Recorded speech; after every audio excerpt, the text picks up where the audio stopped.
54واں زبور، دشمنوں سے حفاظت کی مناجات۔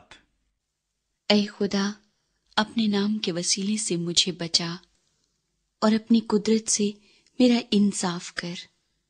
اے خدا، میری دعا سن لے، میرے منہ کی باتوں پر کان لگا، کیونکہ بیگانے میرے خلاف اٹھے ہیں اور تند خو لوگ میری جان کے خواہاں ہوئے ہیں۔ انہوں نے خدا کو اپنے روبرو نہیں رکھا۔ دیکھو، خدا میرا مددگار ہے، خداوند میری جان کو سنبھالنے والوں میں ہے۔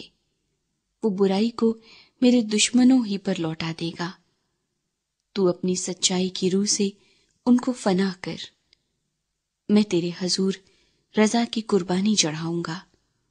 اے خداوند، میں تیرے نام کی شکر گزاری کروں گا، کیونکہ وہ خوب ہے، کیونکہ اس نے مجھے سب مصیبتوں سے چھڑایا ہے اور میری آنکھ نے میرے دشمنوں کو دیکھ لیا ہے۔